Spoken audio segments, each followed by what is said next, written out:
Em nome do Pai, do Filho e do Espírito Santo. Amém.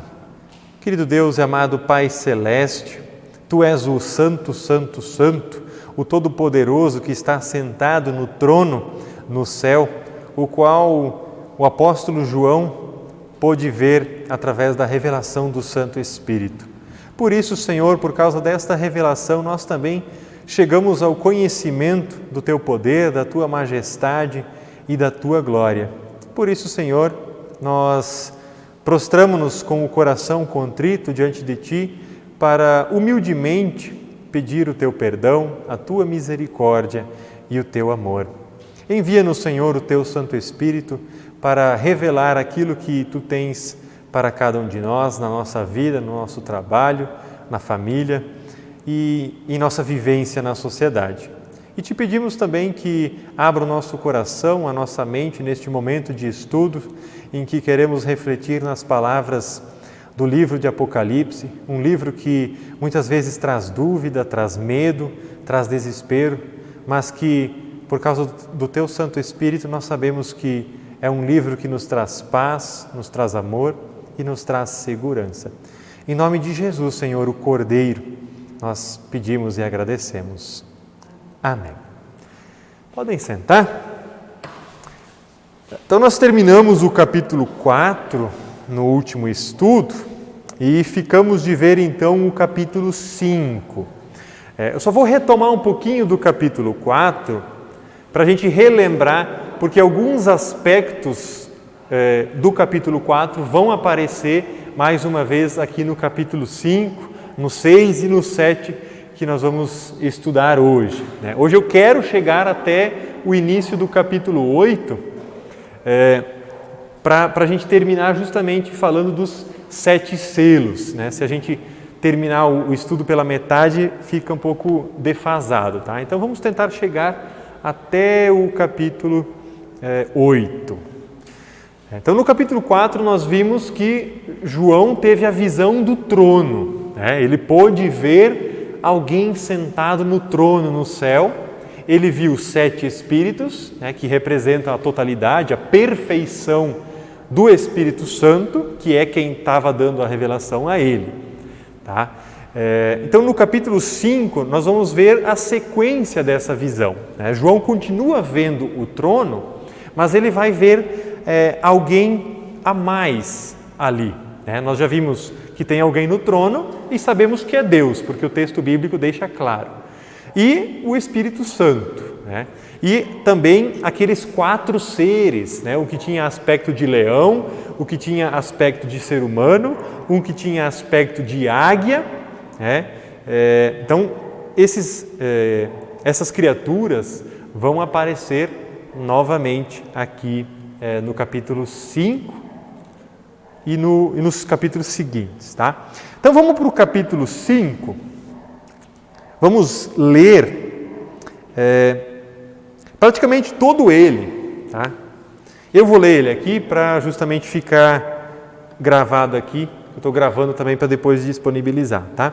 Então, o capítulo 5, acompanhem na Bíblia, diz assim: Vi na mão direita daquele que estava sentado no trono um livro em forma de rolo, escrito por dentro e por fora, e selado com 7 selos.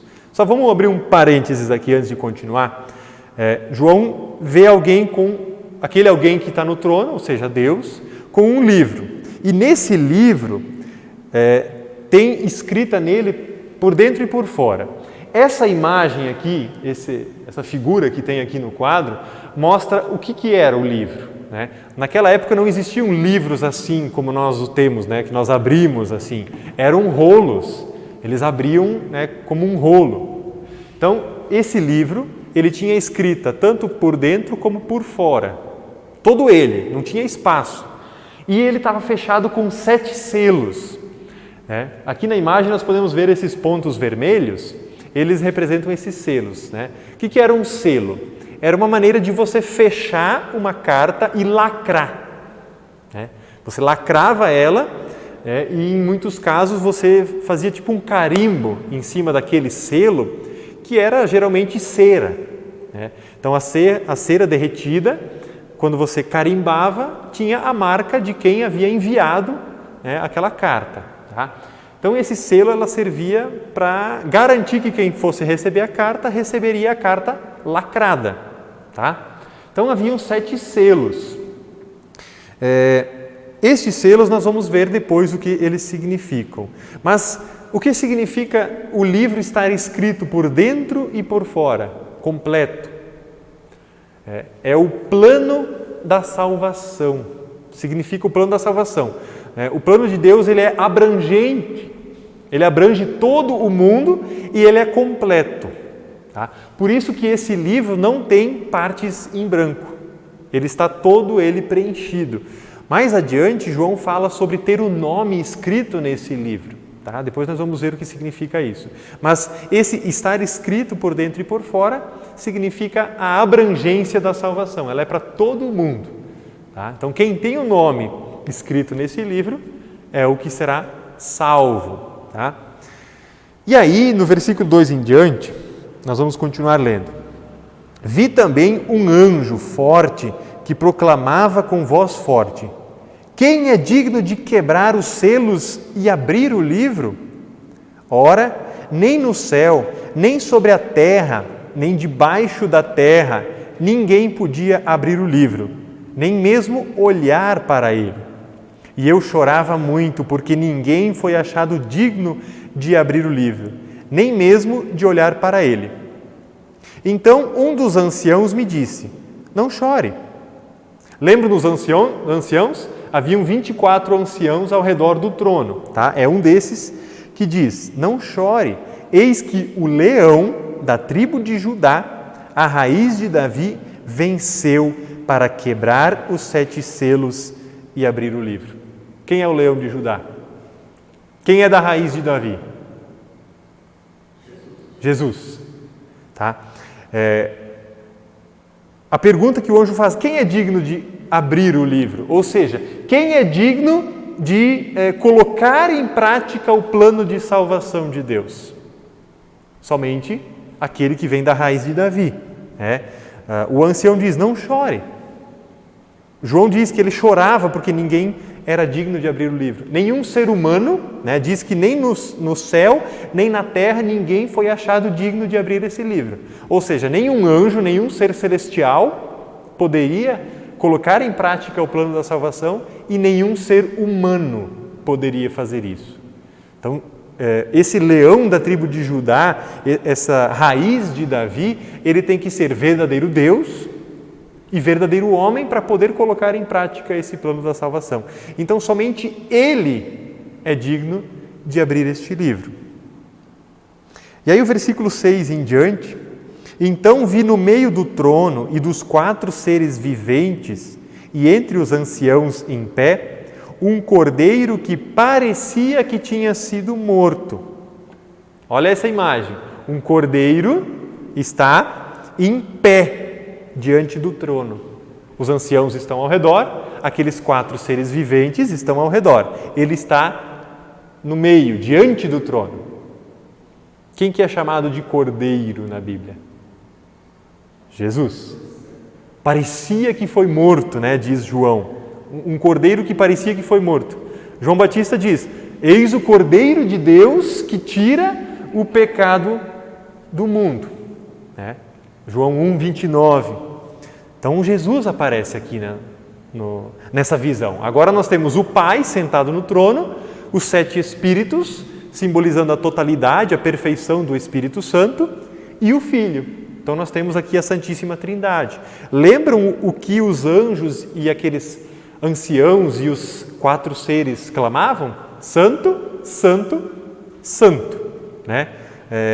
Aqui nós temos a presença da Santíssima Trindade na visão de João. Versículo 7.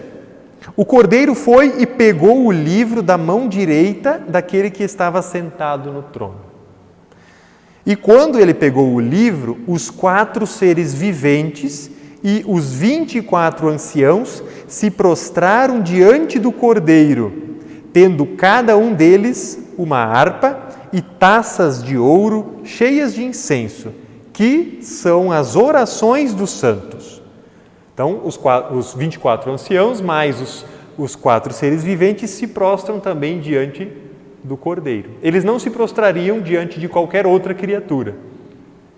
O Cordeiro é também verdadeiro Deus, por isso eles se prostram. Tá? E aqui o texto já explica o que eram as taças de ouro e cheias de incenso. Elas simbolizam as orações dos santos. Quem são os santos? Nós, né? Os cristãos são os santos. E no Salmo, há um Salmo que diz: subam à sua presença a minha oração como um incenso.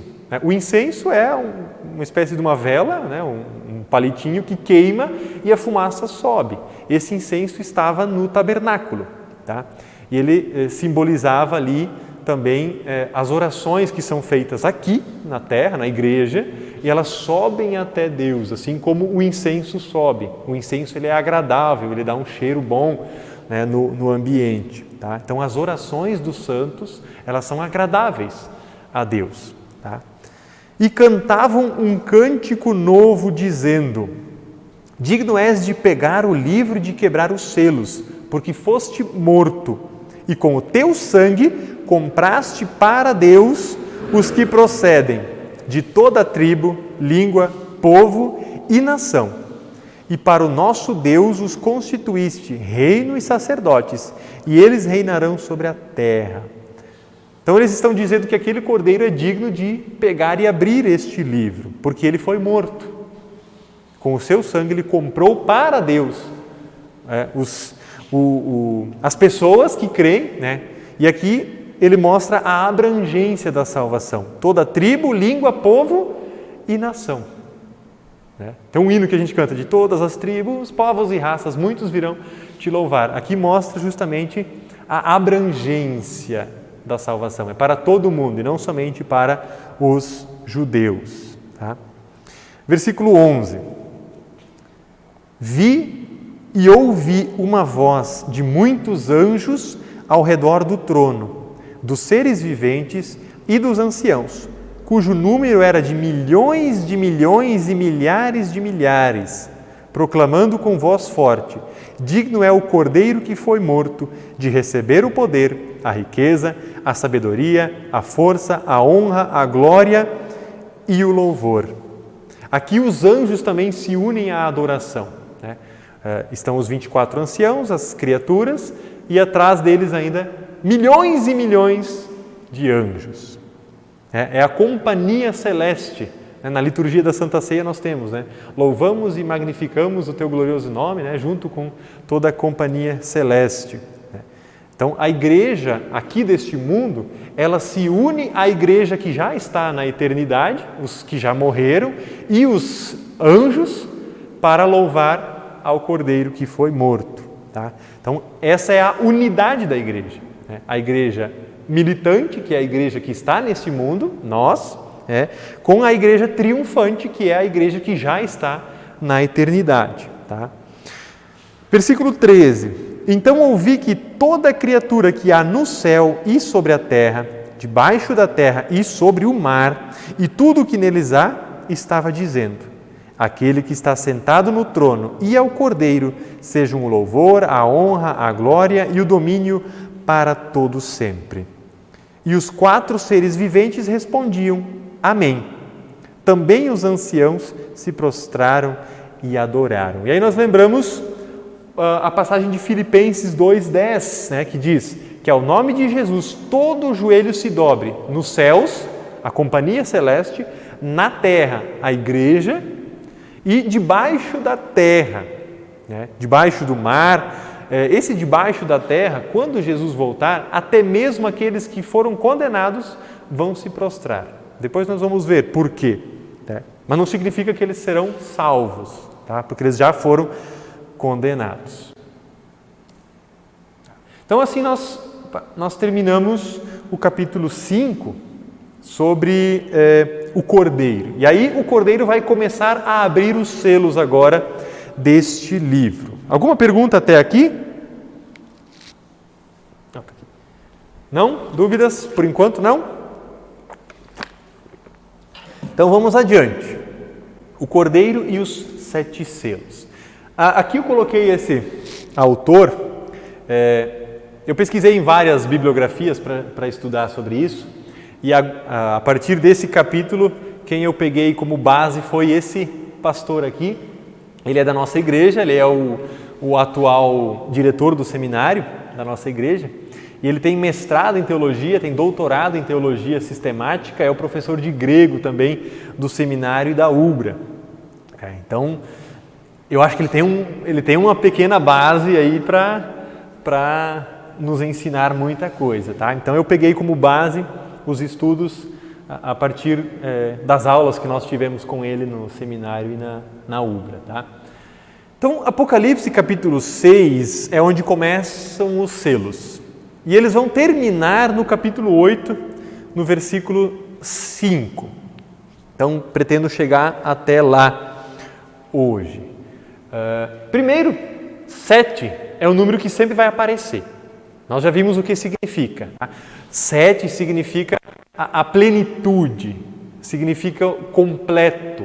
Tá? E o 7 é considerado o número de Deus, tá? Porque ele é perfeito. O 7 simboliza essa perfeição. E aí nós vamos ter o primeiro até o 4º selo, eles vão nos mostrar coisas que vão acontecer aqui, neste mundo, como sinais da segunda vinda de Jesus. Tá? Depois nós vamos ver também a passagem de Mateus, onde Jesus fala sobre a vinda do Filho do Homem. Tá?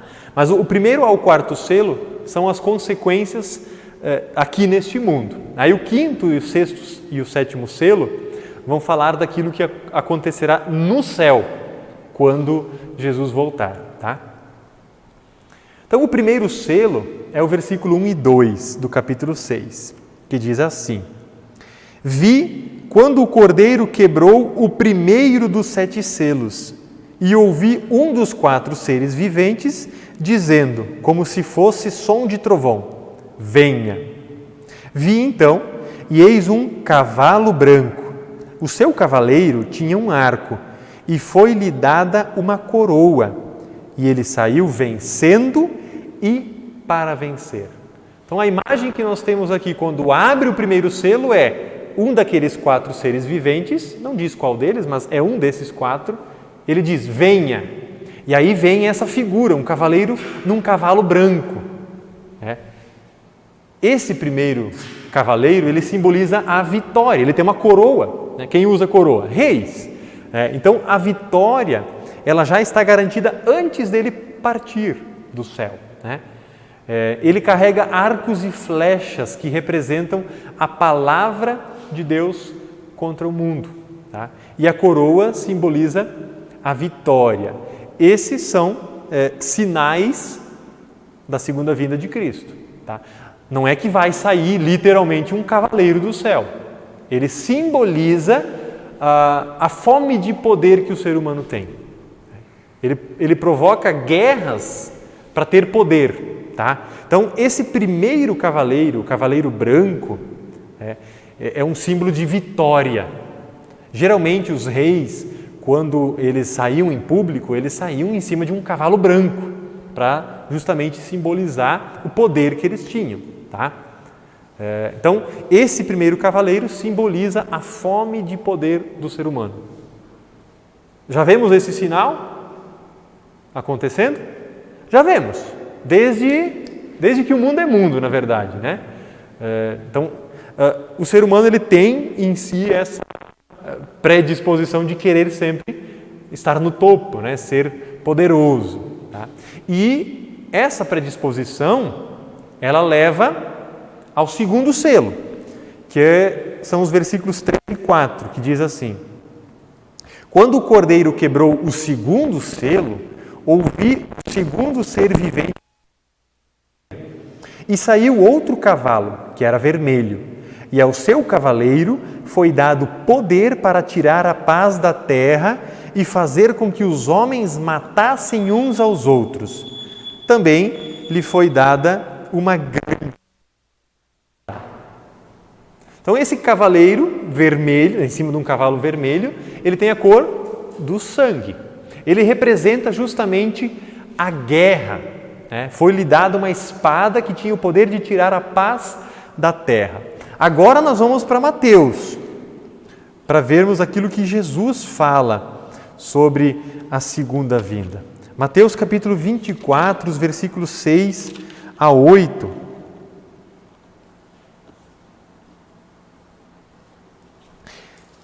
Ele diz assim, Mateus 24, 6 a 8. E vocês ouvirão falar de guerras e rumores de guerras. Fiquem atentos e não se assustem, porque é necessário que isso aconteça. Mas ainda não é o fim, porque nação se levantará contra nação e reino contra reino.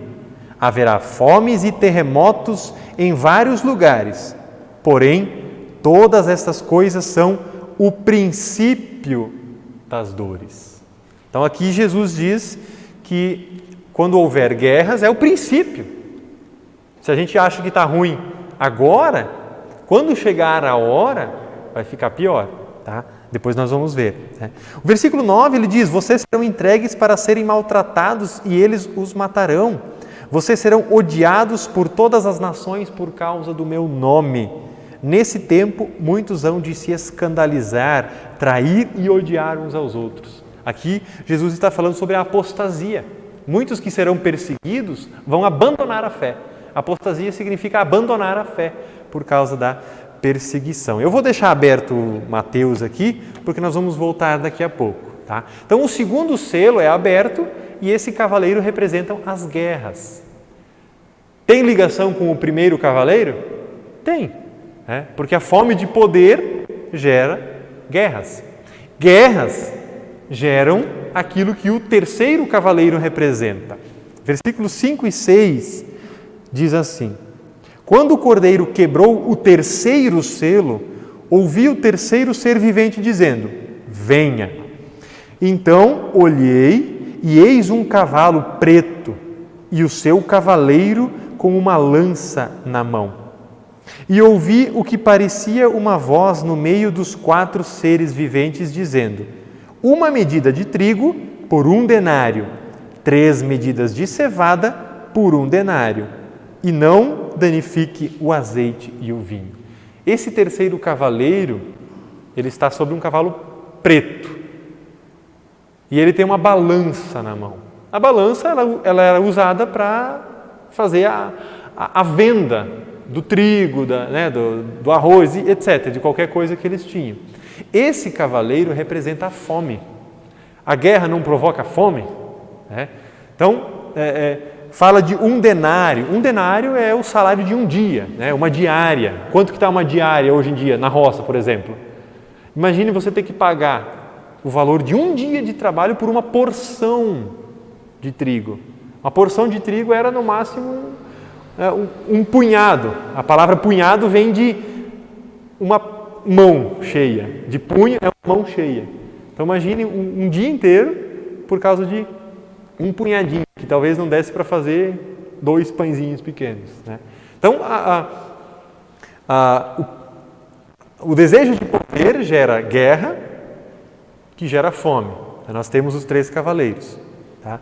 Então a fome aqui, esse cavaleiro representa justamente a consequência das guerras no mundo. Será que há fome no mundo?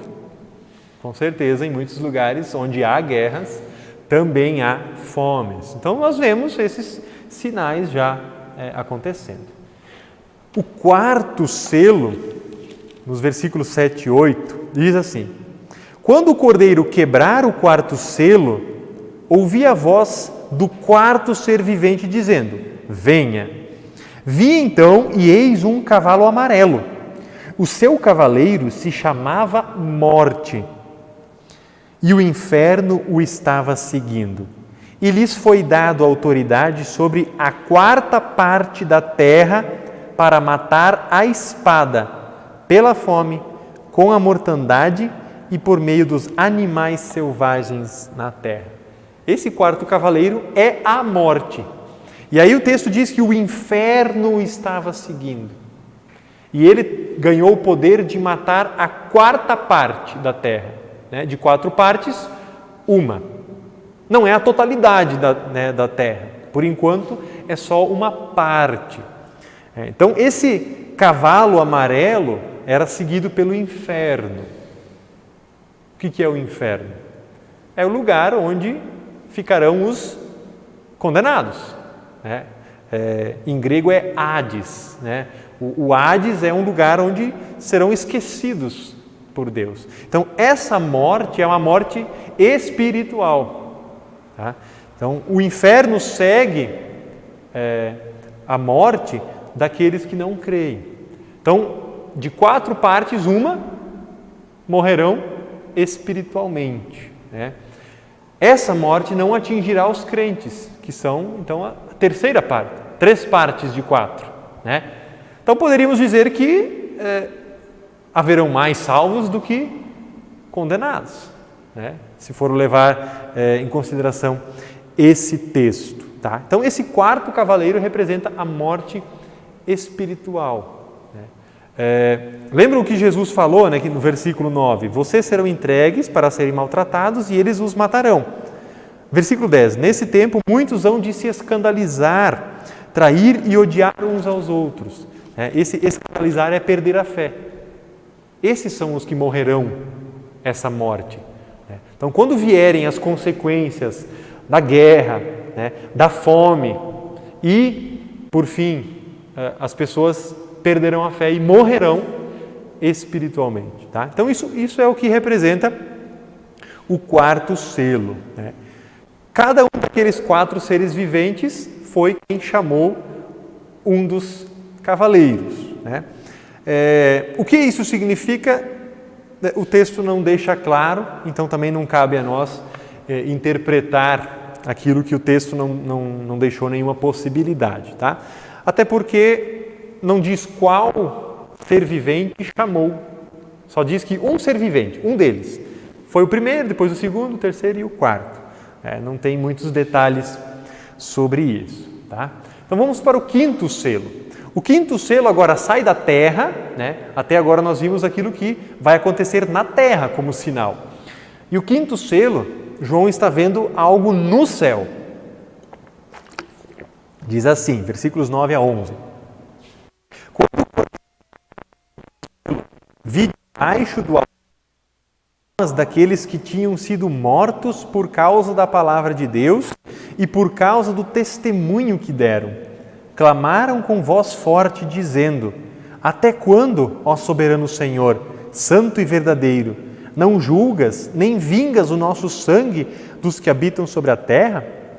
Então, a cada um deles foi dada uma veste branca, e lhes foi pedido que repousassem ainda por pouco tempo, até que também se completasse o número dos seus conservos e seus irmãos que iam ser mortos como eles tinham sido. Então, esses que estão debaixo do altar, eles foram mortos por permanecerem fiéis até o final.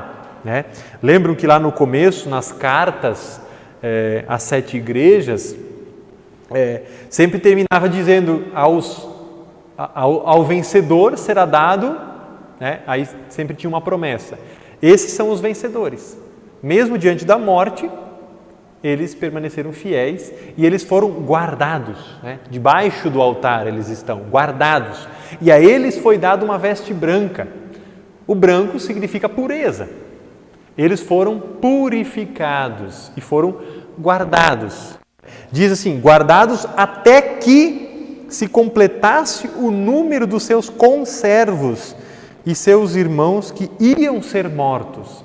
Então quer dizer que ainda haveriam mais pessoas que morreriam sob a perseguição por causa do nome de Jesus.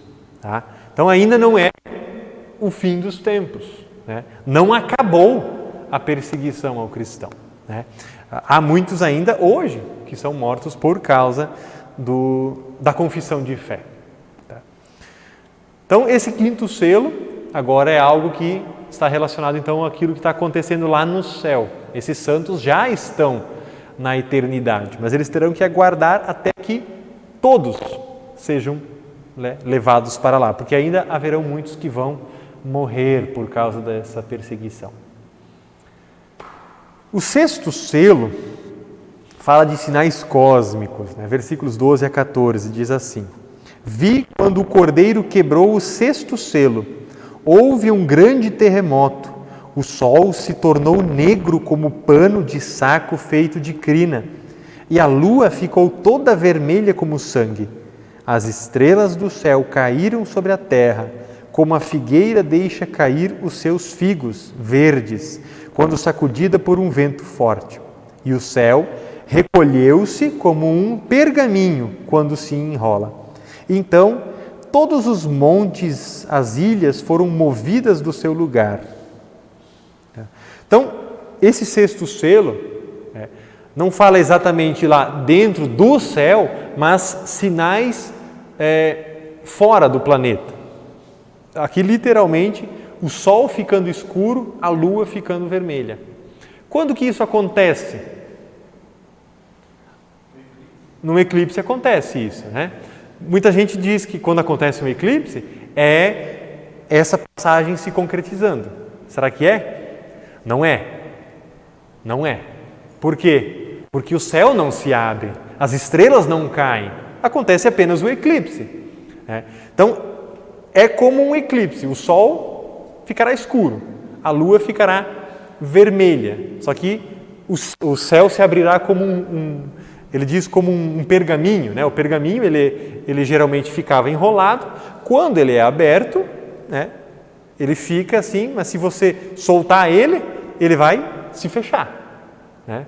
Então, o céu ele vai se abrir como esse pergaminho. E aí depois nós vamos ver o que vai acontecer quando esse céu se abrir, tá?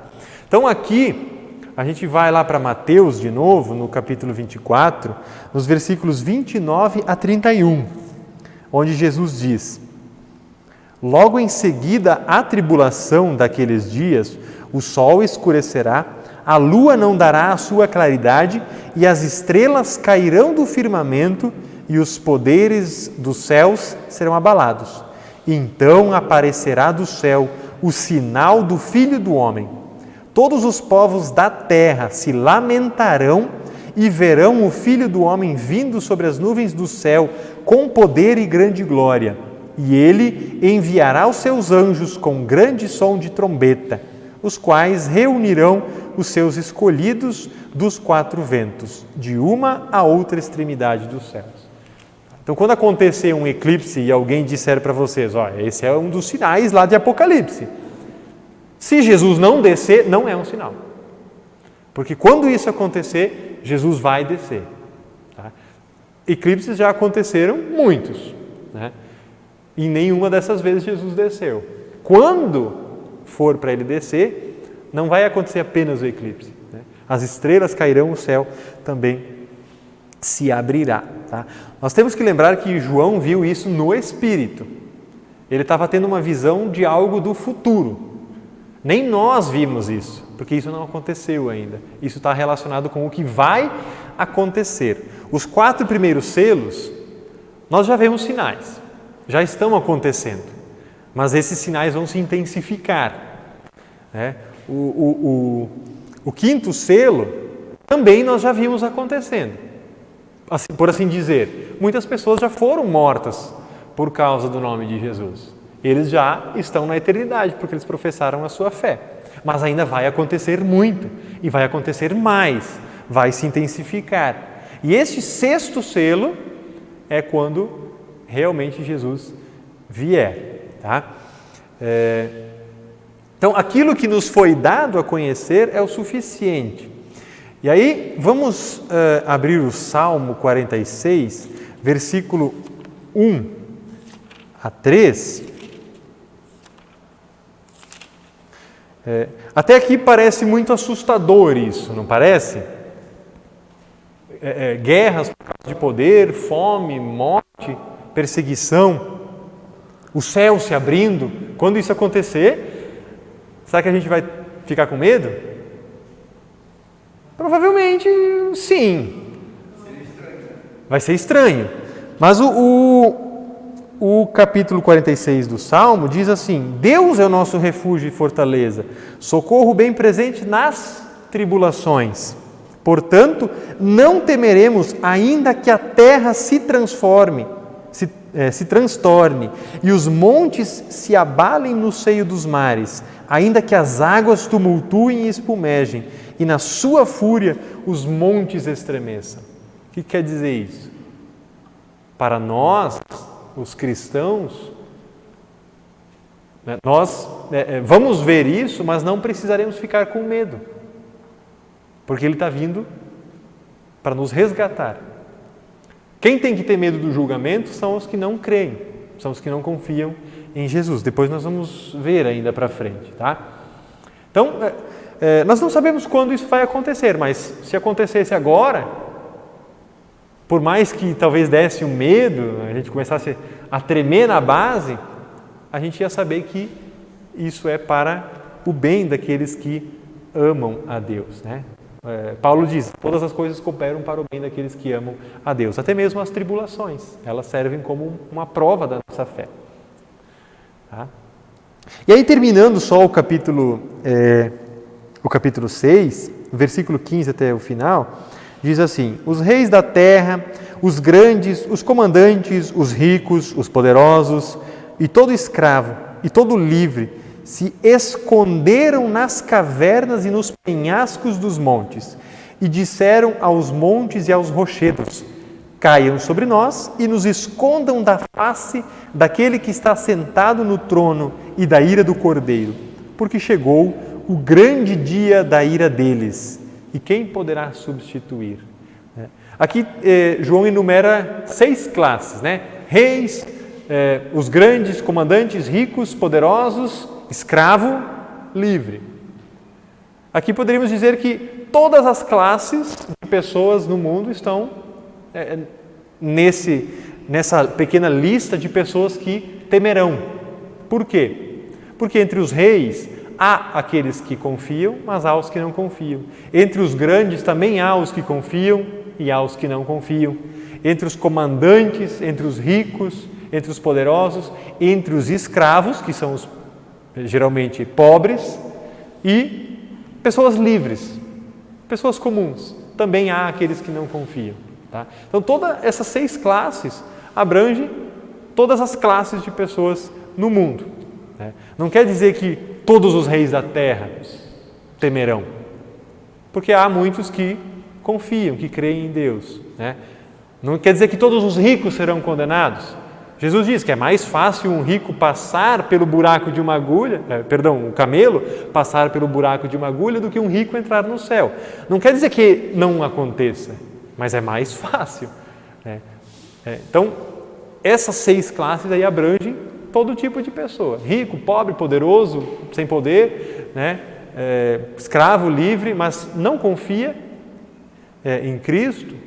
Quando eles verem o Filho de Deus descendo, eles vão preferir a morte, por exemplo, diz aqui, caiam sobre nós e escondam a nossa face, os montes, né? Vão preferir as calamidades aqui deste mundo do que sofrer a ira daquele que está no trono e do Cordeiro. Porque a segunda vinda é para juízo. Juízo para quem? Para quem não crê.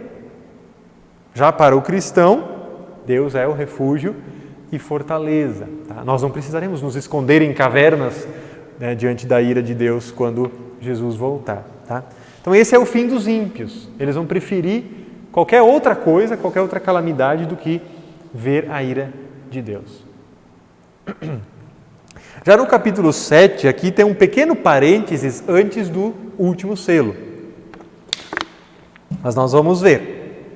Tá? Lá nós vemos 4 anjos nos 4 ventos ou cantos da terra. Diz assim o texto, capítulo 7. Depois disso, vi 4 anjos em pé nos 4 cantos da terra, segurando os 4 ventos da terra, para que nenhum vento soprasse sobre a terra, nem sobre o mar, nem sobre árvore alguma. Só um parênteses. Esses 4 cantos não quer dizer que a terra é quadrada ou plana. 4 cantos é norte, sul, leste e oeste, são os pontos cardeais, tá?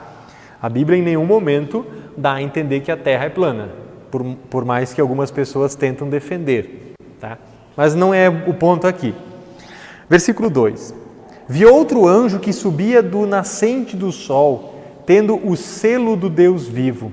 Ele gritou com voz bem forte aos 4 anjos, aqueles que tinham recebido poder para causar dano à terra e ao mar, dizendo: não danifiquem nem a terra, nem o mar, nem as árvores, até marcarmos com um selo a testa dos servos do nosso Deus. Fala-se da marca da besta, né? Mais para frente nós vamos ver. Mas aqueles que pertencem a Deus também receberão uma marca. Né? Aqui ele diz, não danifiquem a terra, até que a gente marque aqueles que pertencem a Deus. Que marca que é essa? Não é uma marca literal. Né? Quando nós fomos batizados, nós recebemos uma marca. Né? Receba o sinal da cruz, tanto na face quanto no peito, em sinal da salvação que Cristo proporcionou a ti. O nosso sinal é a fé. Aqueles que têm a fé não sofrerão, né, com aquilo que aqueles 4 anjos foram enviados para fazer. No final, a tribulação se intensificará, mas não atingirá os crentes. Né? Versículo 4 em diante. Então ouvi o número dos que foram marcados com o selo. Eram 144 mil de todas as tribos dos filhos de Israel. Aí do versículo 5 ao 8, ele dá o nome de cada tribo e diz que de tal tribo 12 mil foram marcados. Tá? Nós não vamos ler isso. Mas antes da gente entrar na questão dos 144 mil, vamos nos ater um pouquinho a essa questão do selo na testa. Né? Essa é a posse de Deus. Antigamente, naquela época, naquele contexto, os escravos eram marcados. Aqui no Brasil também, quando havia escravos, geralmente eles eram marcados. Assim como se marca gado, você vê a marca do dono. Né? A inicial, um símbolo, alguma coisa. Né? Então, esse selo na testa não é literal. O selo é a fé. Tá?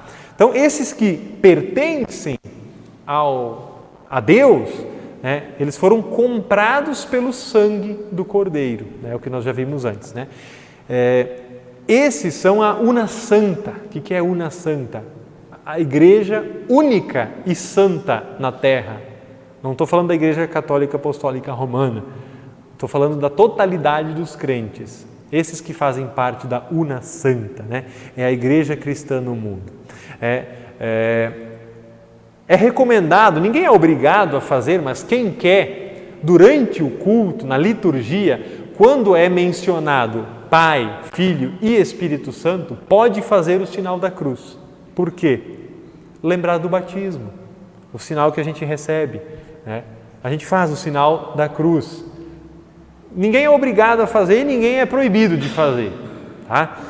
Mas é apenas uma forma de relembrar o batismo. Né? Nós poderíamos dizer que este selo em nós é a cruz. Aquilo que Jesus fez na cruz nos é dado no batismo. Tá? Então essa Una Santa é a igreja cristã no mundo, todos aqueles que creem. Né? É a igreja invisível. Ela é invisível porque ela não é um templo. A nossa igreja agora como templo, ela é visível. Você passa na rua, você vê ela. Isso é uma denominação. A igreja invisível somos nós. As pessoas nos olham, se a gente não tiver nenhuma camiseta escrito aí, creio em Jesus, né, ou uma tatuagem escrito creio em Jesus, ninguém vai saber que a gente é crente, a não ser que nós falemos. Então isso é a igreja invisível. Ela está onde há pessoas que creem. Tá? Então ela é vista através das marcas. O que são as marcas da igreja? O batismo, o louvor, né? Os sacramentos, né? O batismo, Santa Ceia e a palavra.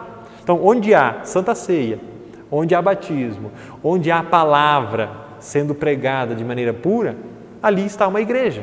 Né? Onde 2 ou 3 estiverem reunidos em meu nome, diz Jesus, ali eu estarei no meio deles. Né? Então mesmo que nós não tivéssemos um templo como nós temos, se nos reuníssemos 2 ou 3, ali estaria a igreja invisível.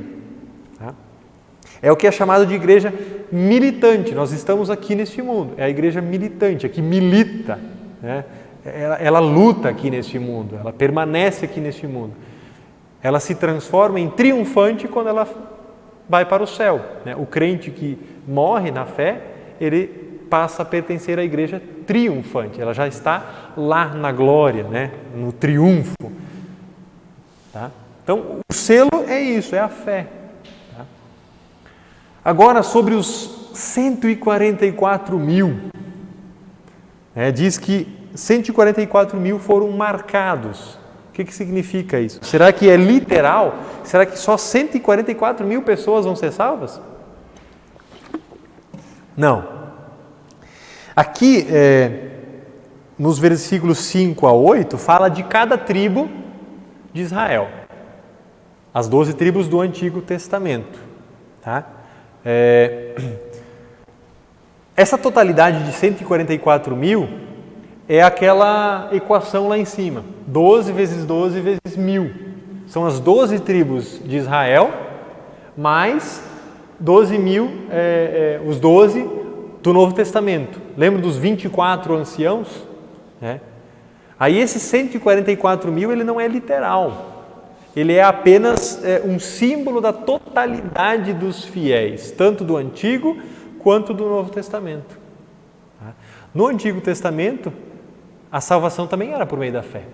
Aqueles que esperavam na promessa da vinda do Messias foram salvos pela fé. Tanto que lá em Hebreus, Abraão é colocado como um herói da fé. Tem vários personagens do Antigo Testamento como heróis da fé, porque eles foram salvos pela fé. No Novo Testamento, nós vivemos no Novo Testamento, né? No período neotestamentário. Nós vivemos agora sob a graça. Então, a totalidade aqui é simbolizada pelos 144 mil. Há um grupo que poderíamos não, é uma seita que diz que 144 mil é literal. Quem são esses que pertencem a esse grupo? Testemunho de Jeová. Eles creem que são 144 mil literal. Não é 144.001, não é 143.999. Eles creem que é literal. Só que aí nós podíamos nos perguntar: quantos crentes de Testemunho de Jeová existem no mundo? Com certeza muito mais que 144 mil. Se nós fôssemos pegar esses 144 mil, nem toda a IELB seria salva. Que a IELB tem 250 mil membros no Brasil todo. Então, nem toda a IELB seria salva. É um número muito pequeno. Tá? Então, esse número não é literal, ele é simbólico. Tá? Ele simboliza a totalidade dos crentes do Antigo e do Novo Testamento. Tá? Versículos 9 a 12 do capítulo 7. Depois destas coisas, ou seja, desses 144 mil, esses selos, etc., eis grande multidão que ninguém podia contar. Aqui, esse ninguém podia contar, de todas as nações, tribos, povos e línguas, em pé diante do trono e diante do Cordeiro, vestidos de vestes brancas, com ramos de palmeiras nas mãos, clamavam com forte voz.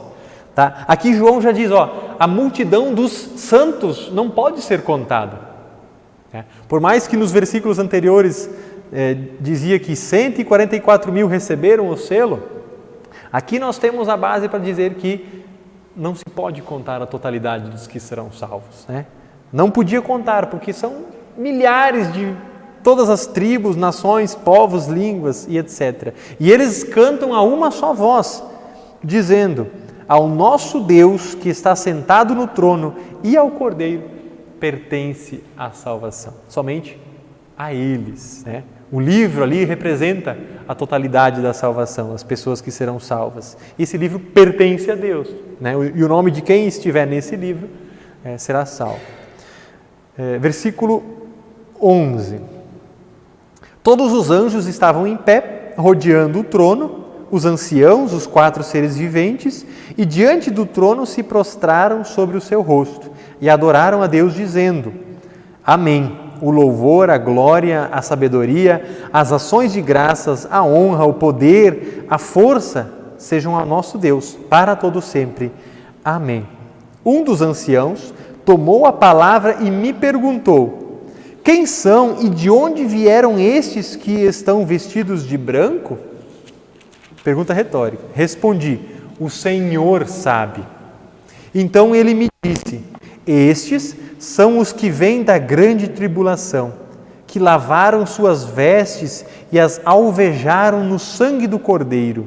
Por isso, estão diante do trono de Deus e o adoram de dia e de noite no seu santuário. E aquele que está sentado no trono estenderá sobre eles o seu tabernáculo. Então aqui o ancião responde para João, essas pessoas que estão ali adorando diante do trono, esses milhares de milhões que não se pode contar, são os vencedores. Lá nos primeiros capítulos, aqueles que permaneceram fiéis diante da tribulação e foram mortos, ou morreram na fé. Eles alvejaram no sangue do Cordeiro. Alvejar vem de tornar branco, de alvo mais que a neve, branco. Eles embranqueceram a sua veste com o sangue daquele Cordeiro, por isso eles honram aquele Cordeiro. E Deus estenderá sobre eles o seu tabernáculo. No Antigo Testamento, o tabernáculo era um sinal da presença de Deus. Ou seja, eles estão no céu, na eternidade, onde Deus está ali e eles estão vendo face a face. Por isso eles se prostram diante do Cordeiro e diante daquele que está no trono. Versículo 16. Jamais terão fome. Eles passaram fome durante a tribulação. Lá, lembro do cavaleiro. Nunca mais terão sede. Não cairá sobre eles o sol, nem qualquer outro calor forte, pois o Cordeiro que está no meio do trono os apacentará e os guiará para as fontes da água da vida. E Deus lhes enxugará dos olhos toda lágrima. Mais adiante, no capítulo 22, fala sobre o novo céu e nova terra. Diz que lá não haverá choro, não haverá ranger de dentes, não haverá tristeza nem sofrimentos. Esses que já estão na eternidade, eles não sentem fome, não sentem sede. Isso tudo são coisas que o corpo precisa aqui neste mundo. Na eternidade não precisará, porque será um corpo perfeito, um corpo glorioso, semelhança de Cristo. Não terá doenças, todas as calamidades aqui deste mundo, elas são consequências do pecado. A natureza geme, diz o apóstolo Paulo, por causa do pecado. Então lá não há pecado, então não há consequências do pecado. Então, deixa eu ver. Aqui nós terminamos o capítulo 7. Deixa eu ver aqui. Vamos até o versículo 6 do capítulo 8, que é onde eu queria chegar hoje, para terminar com o 7º selo, então. E aí depois nós vamos entrar nas 7 trombetas. E aí, deixa isso aí para semana que vem. Então, capítulo 8, 1 até o 5.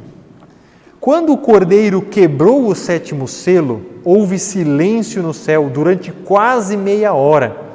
Então, vi os 7 anjos que estão em pé diante de Deus, e lhes foram dadas 7 trombetas. Veio outro anjo e ficou em pé junto ao altar com um incensário de ouro, e lhe foi dado muito incenso para oferecê-lo com as orações de todos os santos sobre da mão do anjo subiu a presença fumaça do incenso com as orações dos santos. Então o anjo pegou o incensário, encheu-o do fogo do altar e o atirou à terra. E houve trovões, vozes, relâmpagos e terremotos. E o versículo 6 diz, então os 7 anjos que tinham as 7 trombetas se prepararam para tocar. E a semana que vem a gente vai ver o que vai acontecer quando eles começarem a tocar as trombetas. Mas aqui nós temos anjos aparecendo. 7 anjos 7 trombetas, né? O 7, mais uma vez, representando a perfeição. Né? Esses anjos, né? A palavra anjo, no hebraico é malak, que significa mensageiro. Eles são mensageiros de Deus. Então, essas trombetas, elas vão nos dar uma mensagem. Né? É como o despertador. Né? Ele toca e a gente sabe que é hora de acordar, né? Um lembrete, é hora de tomar o remédio. Essas trombetas, elas vão ser lembretes, mensagens para nós. Tá? Semana que vem a gente entra nisso. Né? Eles são mensageiros de Deus. Na mão um deles tinha um incensário de ouro. O incensário é onde colocava o incenso e queimava o incenso e essa fumaça subia. A Igreja Católica ainda tem o costume de usar o incensário, né? Eles passam na igreja assim, né? Algumas igrejas luteranas também usam por aí afora, né? Aqui no Brasil eu nunca vi, mas eu já vi em outros lugares. É uma diáfora, ela representa as orações dos santos. O próprio texto bíblico diz, né, que o incenso, a fumaça subiu até o trono junto com a oração dos santos, tá? Então essas trombetas, na verdade, elas são respostas a essas orações. Tá? Deus está respondendo. O fogo do altar simboliza a ira de Deus, né? E ela é atirada à terra. Lembram que aqueles santos que estavam debaixo do altar, eles diziam: quando que o Senhor vai nos vingar? Aqui está. O fogo que é atirado na terra simboliza justamente a ira de Deus sobre os descrentes, sobre aqueles que mataram aqueles. Tá? Então é a resposta às orações dos fiéis. Né? O silêncio, havia meia hora de silêncio, o texto não deixa claro o que era o silêncio, o que ele representava, mas ele foi quebrado com trovões, vozes e relâmpagos. E aí começa a acontecer o que vai acontecer com as trombetas. Né? Então a última palavra é de Deus. É Deus quem rompe esse silêncio. Né? Então, se os homens na terra não querem ouvir, sofrerão um castigo que vem aquilo que Jesus falava para o anjo das igrejas. Quem tem ouvidos para ouvir, ouça o que o Espírito tem a dizer. Esse ouvir creia. Né? O apóstolo Paulo diz que a fé vem pelo ouvir. Então, ouçam aquilo que vocês devem ouvir, ou seja, creiam. Então vamos nos colocar em pé, vamos falar com Deus em oração, vamos pedir a bênção. Bondoso Deus, amado Pai Celeste, sabemos que enquanto estamos aqui neste mundo, nós estamos suscetíveis ao erro, ao fracasso, às humilhações. Nós estamos suscetíveis também às tentações que o diabo, o mundo e a nossa própria natureza nos levam sempre para o pecado. Por isso, Senhor, nós chegamos diante de Ti para implorar que envies o Teu Santo Espírito para nos dar forças, para podermos suportar as tribulações que acontecem e que ainda acontecerão em nossa vida. E que possamos também, através da fé que Tu nos dás, permanecermos fiéis até o dia da segunda vinda do Teu Filho. E confiante, Senhor, de que Tu és o nosso refúgio, a nossa fortaleza e que não precisamos temer a Tua ira. Senhor, envia-nos o Teu Santo Espírito para nos dar o selo da fé que nos garante a salvação eterna. Em nome de Jesus. Amém.